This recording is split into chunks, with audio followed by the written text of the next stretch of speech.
नमस्कार, एक बार फिर से मैं आप सभी के सामने उपस्थित हूँ बेहद महत्वपूर्ण टॉपिक के साथ। और आज हम बात करने वाले हैं चाइना की चाल के बारे में, जो पाकिस्तान शायद नहीं समझ पा रहा है। और इसी बीच भारत ने इसकी आशंका जताई है कि जो चीन है वो पाकिस्तान को अपने प्रांतों में से एक प्रांत मानता है और धीरे धीरे करके वो पूरे पाकिस्तान पर अपना कब्जा जमा लेगा। यानी कि जो हम अभी तक अलग देख रहे हैं पाकिस्तान एक देश के तौर पर, कुछ दिन बाद हम उसे चाइना के एक प्रांत के तौर पर देखने लगेंगे। और ऐसी आशंका कब जताई गई? तो जब ऑपरेशन सिंदूर हुआ तो उसके बाद कुछ ऐसी घटनाएं घटी जिससे पता चला कि जो पाकिस्तान की सेना है और जो पाकिस्तान के अदर जो इकोनॉमिक डिसीजंस होते हैं उसमें चाइना का बहुत बड़ा हाथ होता है। तो चलिए इसी के बारे में बातचीत कर लेते हैं और इससे भारत पर क्या इफेक्ट पड़ने वाला है ये भी थोड़ा सा हम समझ लेंगे। तो आज आते हैं हमारी न्यूज़ पर, लेकिन इससे पहले आपको बता दूं कि हमारे यहाँ जीन एक्सक्लूसिव ऑफर चल रहा है जिसपे सभी आपको online DLP pen drive courses पर ऑफ मिल रहा है। आईएएस फाउंडेशन कोर्स पर आपको 60% का ऑफ दिया जा रहा है। पीसीएस पर आपको 75% तक का ऑफ मिलेगा। 71st BPSC PG targeted batch हमारा शुरू हो गया है। 4500 में मात्र ये बैच आपको मिलने वाला है। एंड मोस्ट इंपॉर्टेंट, हमारा यूपीएससी मेंस मेंटरशिप प्रोग्राम शुरू कर दिया गया है। 140 दिन का ये प्रोग्राम होने वाला है। ऑनलाइन एंड ऑफलाइन दोनों में ही ये उपलब्ध रहेगा। और जो सामान्य विद्यार्थी हैं जिन्होंने कभी संस्कृति आईएएस से पढ़ाई नहीं करी है तो उनके लिए फीस आपकी 25,000 है। और जो संस्कृति आईएएस के विद्यार्थी हैं उनके लिए फीस आपकी 20,000 रहने वाली है। फर्दर आप इसको भी ईएमआई के थ्रू पे कर सकते हैं। तो चलिए आगे बातचीत करते हैं। यहाँ पर पाक पर कब्जा कर लेगा ड्रैगन, डिफेंस एक्सपर्ट्स बोले पाकिस्तान को अपने प्रांतों में से एक मानता है चाइना। भारतीय सेना के deputy chief of army staff lieutenant general Rahul R Singh ने ये बयान दिया और एक कार्यक्रम था उसमें उन्होंने बोला कि ऑपरेशन सिंदूर से जुड़ी एक अहम बात सामने आई है कि इन्होंने कहा कि सैन्य कार्रवाई के दौरान पाकिस्तान को चीन से भारत के मूवमेंट की लाइन ऑफ जानकारी दी जा रही थी और तुर्की द्वारा ड्रोन सहायता दी जा रही थी। ठीक है, तो ये पूरा जो जानकारी है क्या कैसे कुछ हो रहा है, भारत में कहां पर पाकिस्तान हमला करने वाला है, भारत में कहां पर पाकिस्तान अपनी मिसाइल दागेगा, ये सारा कुछ ऑपरेशन चाइना के द्वारा पीछे से बताया जा रहा था। एंड देन पाकिस्तान ये सारे काम कर रहा था, यानी कि सैन्य जो उनके अभियान होते हैं उसमें चाइना पार्टिसिपेट करता है। जो चाइना कमांड देता है वो आगे चीजें होती हैं। बयान के बाद रक्षा विशेषज्ञ कैप्टन अलीर और major general doctor GD Bakshi ने इस घटनाक्रम को भारत की संप्रभुता पर खतरे के रूप में रेखांकित किया है और कई सनसनीखेज यहां पर उन्होंने दावे भी किए हैं। आगे आ जाते हैं। पाकिस्तान भिखारी राष्ट्र या चीन का कठपुतली? तो कैप्टन अलीर गौर का मानना है कि पाकिस्तान के पास अपने संसाधनों से युद्ध छेड़ने या हथियार बनाने की क्षमता नहीं है और इसीलिए वो क्या करता है, सिर्फ और सिर्फ चाइना से हथियार मांग सकता है। और इसके बदले में चाइना क्या कर रही है, पूरी तरीके से धीरे धीरे उनकी चीजों को ऑक्यूपाई कर रही है। वह हमेशा अमेरिका या चीन से हथियारों को मांगता रहा है। आज के समय में चीन उसकी रणनीतिक बैसाखी जो है वो बन चुका है। इन्होंने ये भी कहा कि चीन पाकिस्तान को अपने एक प्रांत जैसा मानता है। ये एक प्रकार का छद्म उपनिवेशीकरण कहा जा रहा है कि ये लोग क्या कर रहे हैं, छद्म उपनिवेशीकरण कर रहे हैं। तुर्की का खिलाफत सपना और पाकिस्तान का साथ। तो देखिए कैप्टन अलीर गौर ने तुर्की को लेकर भी यहाँ पर बातें कही कि राष्ट्रपति जो एर्दोगन है वो अपने आप को खलीफा मानते हैं। तुर्की साम्राज्य के पुनरुद्धार का वो सपना देख रहे हैं और ये सपना भी वो किसके थ्रू देखना चाह रहे हैं, पाकिस्तान जैसे देशों के थ्रू। लेकिन उनको पता है कि उनका पुनरुद्धार हो सकता है अगर चाइना थोड़ा बहुत उन पर सर पे हाथ रख दे, क्योंकि उसके पास वो कैपेबिलिटी है। बट इन्हें ये नहीं पता है कि चाइना अगर हाथ रखेगा तो ना जाने कितनी सारी चीज़ें वो अपने उन्हीं हाथों से खींच करके अपने देश भी लेके चला जाएगा। इस्लामी देशों में वर्चस्व के लिए तुर्की पाकिस्तान जैसे जो देश हैं इनकी सैन्य और तकनीक का उपयोग करना चाहता है। वो चाहता है कि पाकिस्तान एकदम हमारे सपोर्ट में आए और पाकिस्तान से हम अपने क्षेत्रों में प्रभाव को स्थापित करेंगे, जबकि उन्हें ये नहीं पता है कि पाकिस्तान के पास अपना कुछ है ही नहीं। चीन की चाल और भारत की चुनौती। लेफ्टिनेंट जनरल राहुल सिंह ने बताया कि भारत जो है वो चीन की गतिविधियों पर बारीकी से नजर रखता रहा है, लेकिन जो चीन है वो हमसे ज्यादा चालाक निकला। उसने क्या किया, हम तो नजर रखते हैं लेकिन चीन जिस तरीके से नजर रखता है वो पाकिस्तान के थ्रू हमें दिखाई देता है। ठीक है, और पाकिस्तान को लाइव अपडेट्स दे रहा है। तो वो पूरी तरीके से चीन क्या करता है, हमारी चीजों पर नजर रखता है, क्योंकि उसके पास हाई रिजोल्यूशन सैटेलाइट इमेजेस आती हैं, उसके पास ज्यादा टेक्नोलॉजी है, उसके पास ज्यादा एआई है। पाकिस्तान के पास ये कुछ भी नहीं है। तो चीन ऐसा करता है, भारत की गतिविधियों पर नजर रखता है और उसकी जानकारी किसको देता है, वो पाकिस्तान को देता रहता है। तो इस तरीके से ये दो देश जो है मिल करके, और दो क्या अगर ऐसे ही चलता रहा तो कुछ दिन बाद हमें भी लगेगा कि पूरी तरीके से जो चाइनीज सरकार है वो यहाँ के सैन्य अभियानों को संभाल रही है, देख रही है, तो एक देश जो हो जाएगा। ये भारत की सुरक्षा के लिए एक डिजिटल सेंध हमारी जैसा काम कर रहे हैं, जो भविष्य की हाइब्रिड वॉरफेयर का यहाँ पर संकेत देता है। चीन पाकिस्तान से करवा रहा है अपने हथियारों का परीक्षण। पूर्व मेजर जनरल जो डॉक्टर जीडी बख्शी हैं, आपको पता होगा HQ-9 मारा गया था, तो उसके बाद से इन्होंने HQ-19 पेश किया। तो जब HQ-9 मारा गया तो इससे ये पता चला भैया ये अच्छा काम कर नहीं रहा है। तो यहाँ पे ये बताया गया है कि पाकिस्तान चीन के नए हथियारों का लाइव बैटलफील्ड टेस्टिंग ग्राउंड है। भारत ने अपनी तरफ से सटीक जवाबी कार्रवाई करी और ऑपरेशन सिंदूर में पाकिस्तान के 9 आतंकी शिविरों को हमने गिरा दिया था। भारत की प्रतिक्रिया, संयम या चूक, ये भी समझते हैं थोड़ा सा। देखो, डॉक्टर बख्शी है, इनका मानना है कि भारत ने युद्ध को समय पर समाप्त कर रणनीतिक संयम दिखाया है। अगर भारत 1-2 दिन और ऑपरेशन बढ़ाता तो पाकिस्तान के और आतंकी ठिकानों को खत्म किया जा सकता था।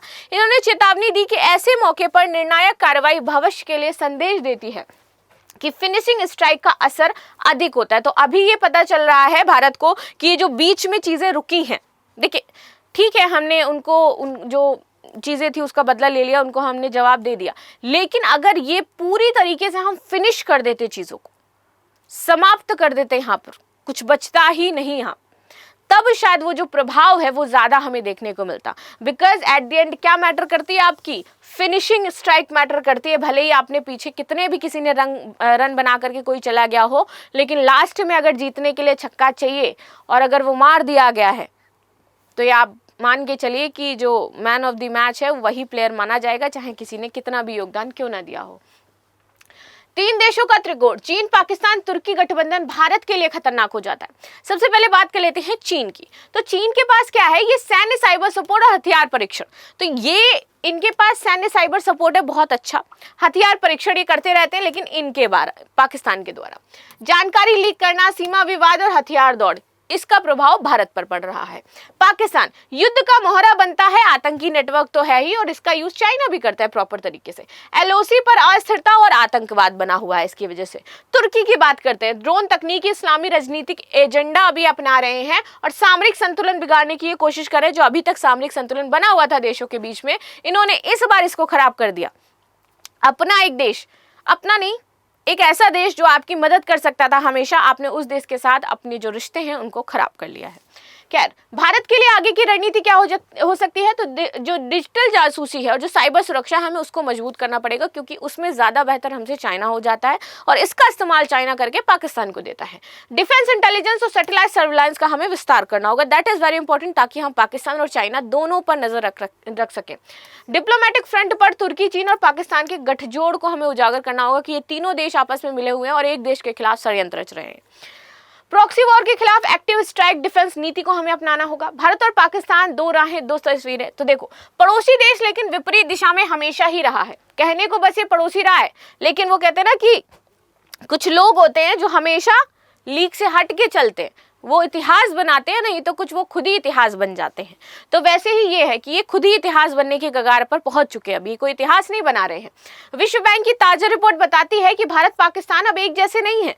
एक और भारत विकास कर रहा है, समावेशी कल्याण कर रहा है, वैश्विक नेतृत्व की ओर बढ़ रहा है। वहीं पाकिस्तान दूसरे देशों का सहारा ले रहा है, आतंकवाद को पनाह दे रहा है। सबसे बड़ी एग्जांपल देती हूं मैं, आज की न्यूज है, मॉर्निंग में जाकर के सर्च करना। माइक्रोसॉफ्ट ने, इतनी बड़ी कंपनी जो माइक्रोसॉफ्ट है, 25 साल से पाकिस्तान में थी, काम कर रही थी, 25 ईयर्स। इसने अपने सारे जो सेक्टर्स पर काम कर रहे थे, सारे जो ऑफिसेस थे, पाकिस्तान को छोड़ने का पूरा निर्णय ले लिया है। एक ऑफिस एकमात्र छोड़ा है उन्होंने लाहौर में, और उसमें सिर्फ 5 एम्प्लॉय काम करते हैं। माइक्रोसॉफ्ट पाकिस्तान से जा चुकी है। बड़ी बड़ी कंपनियां, गूगल तो कभी वर्क ही वैसे नहीं करती इन जैसे देशों में, माइक्रोसॉफ्ट ने छोड़ दिया। और छोटे छोटे पता है क्या कहा है, माइक्रोसॉफ्ट के वहाँ के जो वर्कर हैं, काम कर रहे थे, जो फॉरेन से वहाँ पे गए थे, उनका कहना है कि पाकिस्तान बिजनेस के लिए नहीं है। पाकिस्तान इसलिए नहीं है कि यहाँ पर डेवलपमेंट हो सके, क्योंकि यहाँ की जो चीज़ें हैं वो पूरी तरीके से अलग हो जाती हैं, और यहाँ पर माइक्रोसॉफ्ट और जैसी बड़ी कंपनी एप्पल वगैरह ये सर्वाइव कर ही नहीं सकती हैं, क्योंकि यहाँ पे चीज़ें बहुत डिफरेंट हैं। दूसरी ओर पाकिस्तान गहरे आर्थिक संकट में है, सामाजिक असमानता है, और जो रणनीति जकड़न है वो बनी हुई है। भारत बनाम पाकिस्तान, गरीबी, विकास और भविष्य की तस्वीर की बात कर लेते हैं। यहाँ पर सारे क्षेत्र मेंशन किए गए हैं कि जीडीपी वृद्धि क्या है, गरीबी से बाहर कितने निकले, आतंक गरीबी, जनसंख्या वृद्धि दर, प्रति व्यक्ति आय, कृषि क्षेत्र, आर्थिक विविधीकरण, रोजगार और उद्यमिता। इसके लिए भारत में क्या चीजें हुई हैं और पाकिस्तान में क्या है। एक बार इस चार्ट को जरा डिफरेंशिएट कर लेना, इस चार्ट को एक बार थोड़ा सा देख लेना भैया, इसमें क्या क्या चीजें हैं। पाकिस्तान कहाँ स्टैंड कर रहा है, भारत कहाँ स्टैंड कर रहा है। अच्छा, अभी कुछ लोग कहोगे इधर चाइना को ला करके खड़ा कर देते हैं तब ज्यादा सही रहता, बट अभी हम किसकी बात कर रहे हैं, पाकिस्तान की बात कर रहे हैं। चाइना से हमें कंपेयर करना चाहिए बिकॉज हमें आगे अग्रसर होना है, लेकिन पाकिस्तान से कंपेयर हम इसलिए कर रहे हैं बिकॉज पाकिस्तान हमारा दुश्मन देश है, चाइना भी हमारा दुश्मन देश है, राइट। लेकिन जिस तरीके से पाकिस्तान नैरेटिव सेट कर रहा है, चाइना के साथ मिलकर के काम कर रहा है, और वो इन सारी चीजों से उसको मिल क्या रहा है, उसका क्या विकास हुआ, तो वो यहाँ पे दिखाता है कि नहीं, पाकिस्तान किसी भी तरीके से विकसित नहीं हो रहा है। भले ही वो चाइना के साथ हो जाए, किसी अन्य देश के साथ हो जाए, उसका विकास दर नीचे ही रहेगा, वहीं अदर हैंड पर भारत विकसित हो रहा है। तो ये चीजें यहाँ पर आपको बताई गई हैं। कृषि, भारत का सहारा, पाकिस्तान की चुनौती। भारत ने प्रधानमंत्री किसान सम्मान निधि, फसल बीमा, सूक्ष्म सिंचाई जैसी बहुत सारी योजना चलाई है जिससे स्थिरता आई है। वहीं पाकिस्तान में जलवायु संकट बढ़ा है, 2025 में 40% तक कम बारिश हुई है, कीट प्रकोप बढ़ा हुआ है, सरकारी अस्थिरता ने कृषि को वहां पर हिला करके रख दिया, और जब से भारत ने पानी बंद किया है बहुत जगहों पर सूखा आ गया है, कपास की खेती में 30% तक गिरावट आई है। पाकिस्तान चीन का ऋणजाल, डेथ ट्रैप डिप्लोमेसी कहते हैं इसको, डेथ ट्रैप डिप्लोमेसी। आप कोई देश जिसको बहुत ज्यादा जरूरत हो, नीड हो, उसको बस आप पैसा दे दो, ऋण दे दो कुछ समय के लिए, एंड देन वो तो फिर आपका ही हो जाता है। वो किया जा रहा है यहाँ पर। चीन अपनी डेब्ट ट्रैप जो आपकी डिप्लोमेसी है, इसके तहत पाकिस्तान जैसे देशों को पहले भारी कर्ज देता है, फिर राजनीति, सेना और भौगोलिक उसका लाभ उठाता है। ठीक है। सीपीईसी, विकास या वर्चस्व। सीपीईसी हमें लगता है कि बढ़ाया जाएगा, सड़कें बनाई जाएंगी, रोड बनाई जाएंगी, पोर्ट बनेंगे, बंदरगाह बनेंगे, बट नहीं, चाइना इसके थ्रू पाकिस्तान में अपना वर्चस्व बढ़ा रहा है। इस परियोजनाओं से स्थानीय रोजगार कम होगा और चीनी कंपनियों का नियंत्रण वहां पर बढ़ने लगेगा, चीन का आधिपत्य ज्यादा हो जाएगा। पाकिस्तान इस बात को जानता है और उसको पता भी है कि भाई इससे अच्छा है हम चलाएं देश तो कोई और ही चला ले, हमें तो बस बैठ करके खाना ही है। खैर, चीन के कर्ज का जो दुष्चक्र है, कुल विदेशी कर्ज 130 बिलियन के पार है पाकिस्तान का, जिसमें से 30% से भी अधिक सिर्फ चाइना के द्वारा दिया गया है। आईएमएफ बेल आउट लेने के लिए चीन की मंजूरी की जरूरत होने लगी है, जिससे पाकिस्तान की नीतिगत स्वतंत्रता कमजोर हो गई है। क्यों ये बता रहे हैं कि क्यों चीन को हम चीन पाकिस्तान को अपने एक प्रांत में मानता है, क्योंकि आईएमएफ से अगर लोन चाहिए, बेल आउट चाहिए, तो उसके लिए पहले चाइना मंजूरी देता है, उसके बाद पाकिस्तान को यहाँ पर ऋण मिलता है। तो आप समझ पा रहे हो कि किस तरीके से पाकिस्तान चाइना के कब्जे में है। पाकिस्तान अब विदेशी नीति, हथियार खरीद और आंतरिक सुरक्षा में भी चीन के इशारों पर चलता नजर आता है। इसमें हर जगह पर आपको चीन का वर्चस्व दिखाई देगा। इसलिए पाकिस्तान आज हमें स्वतंत्र देश दिख रहा है, बट वास्तव में वो आंतरिक तौर पर स्वतंत्र नहीं है। हर जगह पर वहां पर चाइना अपनी चीजों को ड्राइव करता है। भारत आत्मनिर्भर है, वैश्विक नेतृत्व की ओर है। भारत किसी भी देश के, चाहे वो कितना ही बड़ा से बड़ा देश क्यों ना, भारत किसी के इशारों पर नहीं चल रहा है। भारत अपने यहाँ पर अपनी चीज़ों को देखते हुए आगे बढ़ रहा है।